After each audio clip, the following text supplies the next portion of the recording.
How's it going? It is going great. Going Good. great. How about you? Good. Sorry, I'm a little tiny bit late. No worries. Time is a social construct. It's Sometimes true. really important, sometimes not so much. Well, pagan time, right? Pagan So, time. pagan standard time used to be the joke of the day. Yes. Yeah. PST. And And it was always supposed to be like way off. Like an hour later. Events would start an hour later or even longer. And they would attribute to pagan standard time. Um and not everybody liked that either. So No, we had a punctual group and a punctual leader who we I did. think became very upset when people were not on time. Yeah. Lock the Yeah. door. Couldn't get in. And that was a lot of that was due, it was explained to me that if you respect people, you respect their time is valuable. So, True. and if you didn't respect their time, then you didn't respect them. But True. True. I know many witches, pagans that are punctual, but they are still rare. And I can't say that I'm exactly in that class. Although I'm close. So yeah, when I'm late, it's usually by minutes. Although sometimes I've slipped a bit later. It's just sometimes uh, I juggle a lot of things. pagans, But okay, pagans, we have such a bad reputation in some ways out in the outside world that what I was taught was that you never wanted to give anybody an actual reason. You always wanted to represent, paganism or Wiccans as well as you could. So yes, you showed up on time, you got your stuff done, um, yes, didn't give the outside world an opportunity. You don't hand them a reason to complain about us. correct. Yes, I've seen that in some traditions.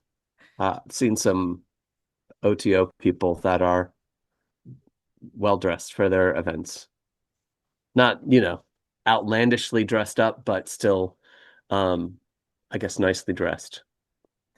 And that may not be 100%, but I'd say, you know, most OTO people, which, if you're not familiar, Order Temple Orientalis, organization that I think Crowley founded or certainly was associated with for a long time, exists today, and there's a Washington chapter. Pretty sure they're still around, and I know their members still comment on Facebook postings and the like. Pretty cool. I should mention that the Crystal Fox has a new Facebook page as they sort of shut down our old one. Apparently, there's a Crystal Fox in is it Korea or Vietnam, one of the two, and and so we renamed it the True Crystal Fox, created a new page. Um, so I should just let people know that in case You they get an invite. should. It's a true invite. I invited the people on Facebook, which was a 2-day event, because I you bet can't it was. invite more than 1,000 people at once. So Let's drop a link in the chat or in the comments. I have said I was going to do that before for some things. I'll try to be better, but one of us hopefully will remember. And And that then that brings to another excellent point is like, do we do the best we can? yeah, Yes. right, Are we always right, perfect? No. right, right. So punctuality is sometimes linked to organization. You To know, if you, be on time, to be punctual, which, sometimes works out and sometimes it doesn't. But the value of time is a lesson, magically speaking, that we'll come to again and again, which brings us to our homework for our first lesson. What do I have to give? if you are a dear listener, if you're a student, if you're following along, you can break out some paper and write down the question, what do I have to give? That's it. That's it. That's your homework. And as tempting as it is to give a longer reiteration, we're always guided to just say, just give the homework question. Leave it at that. Move on. So we left off with meditation last week, concentration and visualization. There are many magical schools where variations of the art of visualization are taught, but all schools agree on one very important point. The unconscious mind works on a very primitive level and responds best to pictures and symbols. The unconscious mind is our most important magical tool. It sits waiting for pictures and visual contacts to reach it, which it then acts upon. This is why it's so important to train the conscious mind to visualize a picture and to hold it. To develop one's powers of concentration, one must start by training the magical mind to concentrate upon one simple and imagined object. The five tattvas are ideal for this purpose. I will spell that word just in case you need to look it up and research it. tattvas. They are as follows, and different traditions may have different symbols. In our tradition in this moment, it is the red triangle, equilateral red triangle, yellow circle, silver oval, a green square, and a blue crescent. Um, it is suggested that you take a heavy piece of plain white paper and draw or paint the tattvas on it. Concentrate on this one tattva and then close your eyes to see it with your mind's eye. Repeat this exercise until you're able to hold the tattva image in your mind's eye for at least 1 minute. Once you've mastered the visualization of one tattva, then go on to the next, and so on until you are proficient with all of them.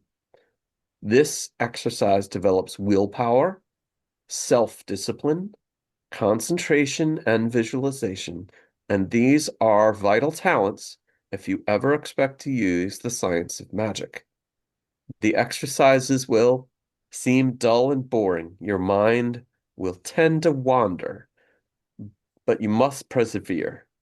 Finally, push all of the outside influences away so that only the tattva exists, and eventually you'll be able to merge with the tattva. Daily practice is a must. Just as dancers and athletes must exercise to keep fit, so must the magician or Wicca exercise his or her magical tool. The best program of practice is that of 5 minutes a day.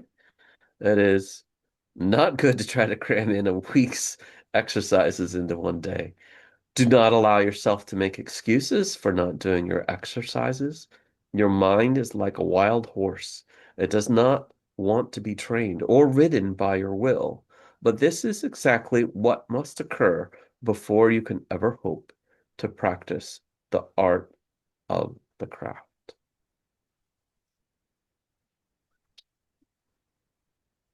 Concentration and visualization. I know concentration and visualization is used by every coach, every Olympian, the corporate world, every salesperson, I want to say, they have to visualize that boom, that sale. The Olympian has to visualize that gold, and any sport really. So boxing, mixed martial arts, they even they practice the win, they practice, right, the walkout, they practice the fight, so it's a visualization that they step through their mind. And we did this in swimming when I was, in the 80s. There you go. I like to watch skiing and snowboarding. Yeah. and you can see them going through the Yeah. whole thing. So what what we do is not all that different. Yeah.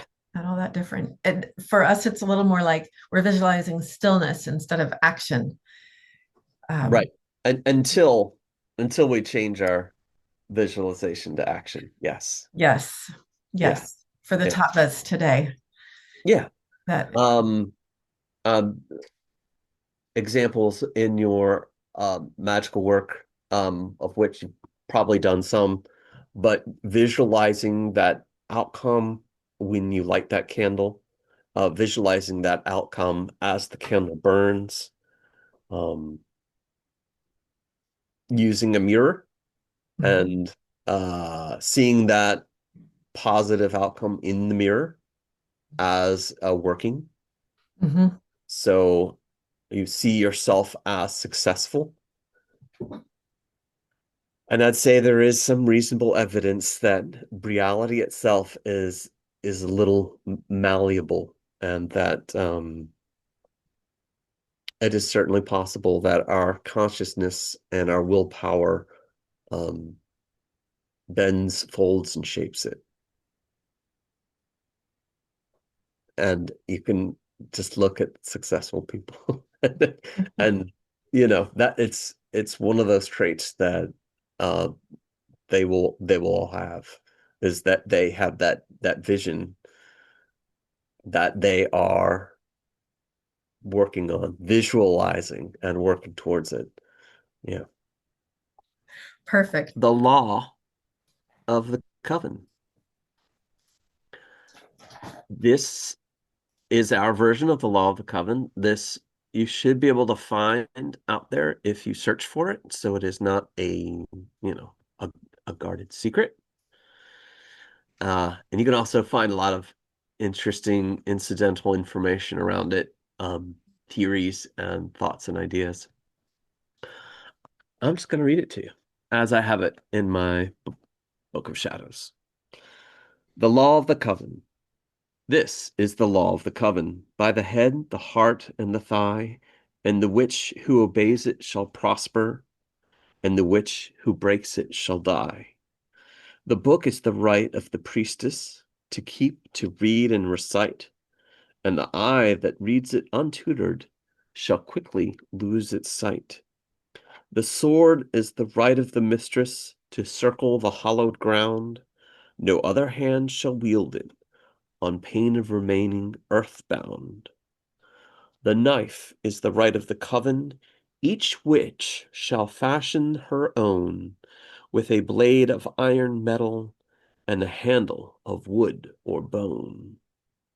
To question is the right of the novice, and all who know shall teach. Let those who thirst be sated to the limit of their reach. Worship is the right of the goddess in the ancient frolicsome way when earth and man were companion and worship was lusty and gay. And this is the law of the coven by the head, the heart, and the thigh, and the witch who obeys it shall prosper, and the witch who breaks it shall die.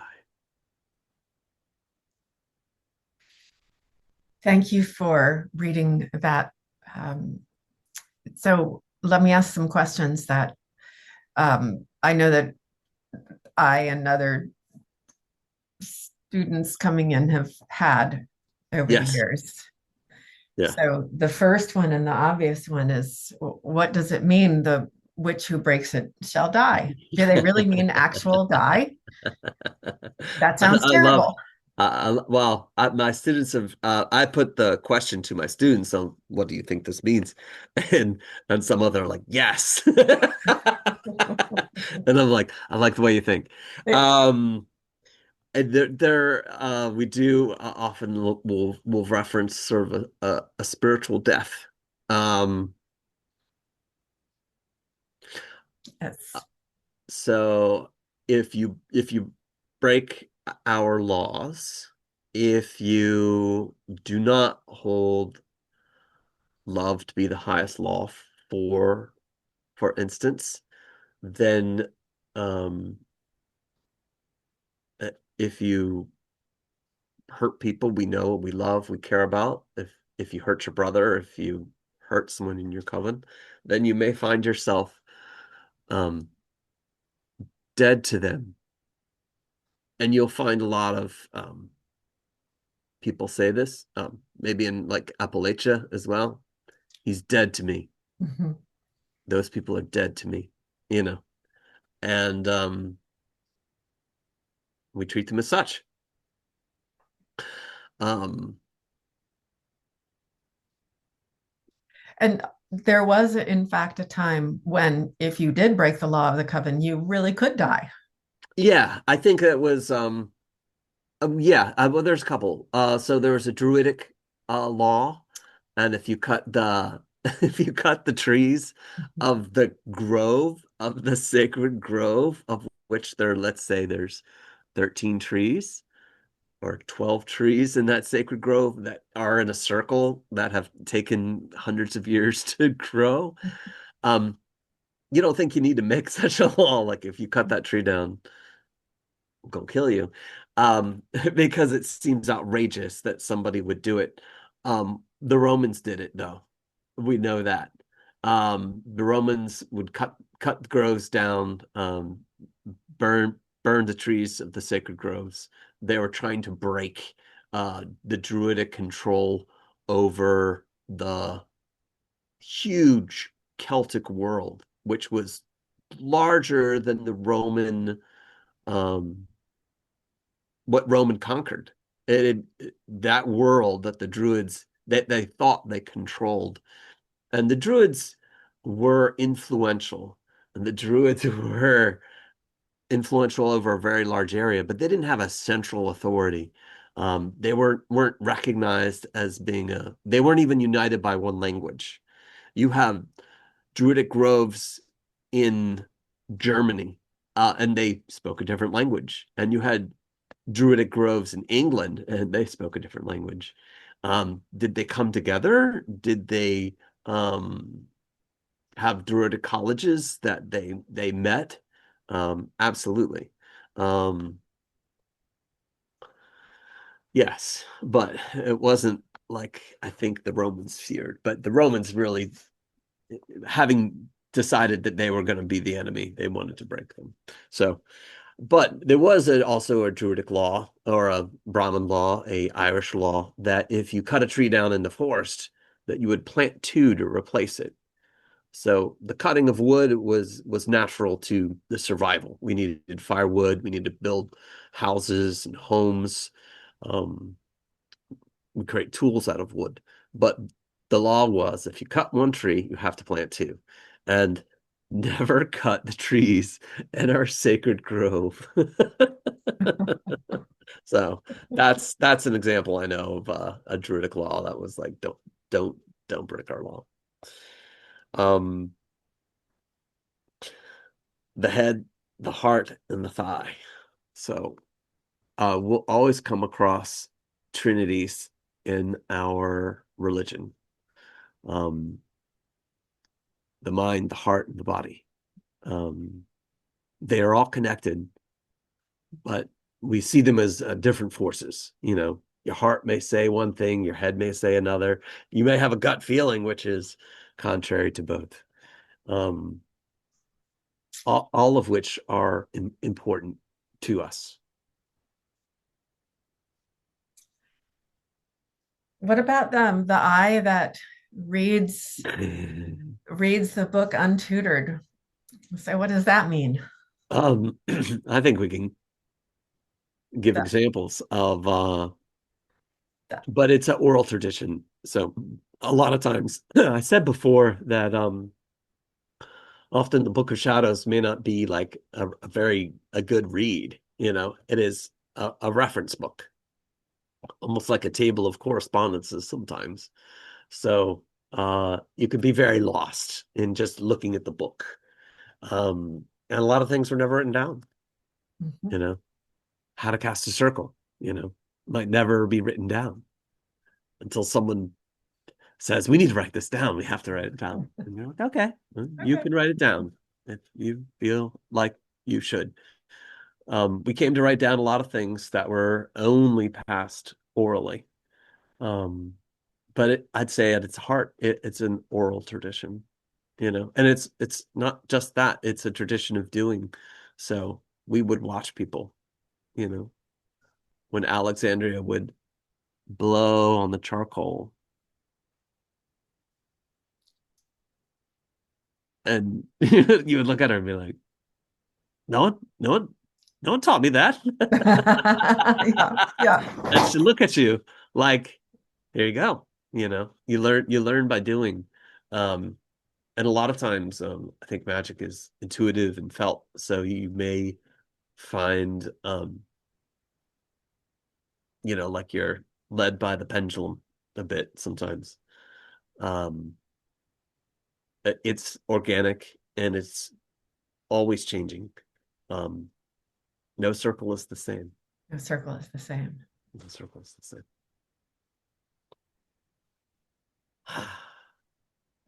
The book is the right of the priestess. So she she holds the book. Um, the high priest stands in front of her. He protects her, but she would be the heart, right? Yes. Um, And in a time when it wasn't so cool to be open about being a witch, right. this again was, and I'm not just talking about the 17th century with the witch burnings or the misogyny of the 1650s. Um, in the 1950s, it wasn't so cool either. It was getting cooler. It was getting cooler, but it was still, We didn't have Bewitched yet. Bewitched made it cool. and yes. Black and white Bewitched. But if you think about, so from a mainstream standpoint, Yeah. so the American Indians, the ERFA, the American Indians, that was the law that gave, um, and I say Indians because that's the word that's used in the law and in the Constitution. Yes, That this was the was first time that Indians could practice their religions without it being illegal. It was 1978. And in that same time, you start to see, that was the product of a lot of civil rights movement and the first sort of ecological movement, yes, which gave us that. And at that point, that's when you see um, witchcraft starting to be practiced more openly, too. yes. There's some specific dates that we'll get into when Mhm, our history section, mhm. but they repealed the witchcraft laws in England. Gerald Gardner, boop, came out with his book Yeah. It was right afterwards. 1951, if I remember correctly. So there's some dates I have written down, but 54, 57. But one of the things that people miss is Dorothy Clutterbuck, Hmm. his alleged high priestess, who I literally had a customer say, I didn't know she was real. Oh my God, she's real. And I was like, oh, you figured out she was real. It's real. That she's real. Yeah. So he has Gerald Gardner, who some Gardnerians will say is the source of all modern witchcraft today. Some people say Gerald Gardner had a teacher, high priestess Dorothy Clutterbuck, who's a real person, famous in her own right outside of witchcraft. Um, but she passed away. They repealed the witchcraft laws, and then he came out with his book. Mhm. So laws got repealed. I think she passes away. He comes out with his book. So, and in a way, keeps a secret, which is to say, he tells everyone that he's the source of all these things. So he, in his own story, protects uh, his sources and never reveals them. It is other people sort of around him which reveal his sources as the story goes. And There you the go. Gardnerian story is going to be different than the Alexandrian story, which is going to be different from the Celtic tradition. Uh, so, and as time goes on, we learn more. We learn more story. Um, the sword is the right of the mistress. Symbolism of the sword you'll find in King Arthur, which was certainly big in Lady Alexandria's repertoire of stories and symbols and symbolism. Um, the sword being um, a symbol of justice. It's also a symbol of the law. And she said she thought it was better that the woman carried the law because she was more forgiving, more just, if you will, less likely to just cut someone's head off. um, the knife is the right of the coven. Uh, the knife, the athame, is a symbol of your will. So, no sheep, no blind followers. You have to be here of your own accord.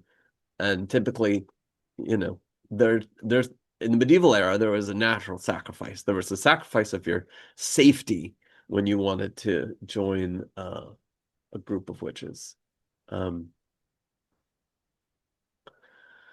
but yes, you had to be there of your own free will. So, um, in some ways, the sort of the opposite of a cult, perhaps, where it seems very hard to get into. Yeah. But right there is also the instructions on what a traditional athame should be, or bowline or knife, um, a blade of iron, metal, a handle of wood or bone. Natural materials. That's what it comes down to. Um, the question is the right of the novice, and all that know shall teach. Let all whose thirst be sated to the limit of their reach. I think some parts are almost self-explanatory, or some riddles, you can muse upon them at your own pace. Indeed. Worship is the right of the goddess in the ancient frolicsome way when earth and man were companion and worship was lusty and gay. So the summary that we give is all acts of joy and laughter are my worship. How do we worship? All acts of love and laughter are our worship. That's how we worship. And it's important to remember because some days we forget to worship. That's We're very very true. focused in our a personality type driven to achieve and accomplish that we sometimes forget to be loving and accomplish acts of love. So uh, don't forget to be a good person, to be helpful. And right in here, it also says be smart enough to not be taken advantage of. As loving people, sometimes people will try to take advantage of that love. And this is the law of the coven by the head and the heart and the thigh, and the witch who obeys it shall prosper, and the witch who breaks it shall die.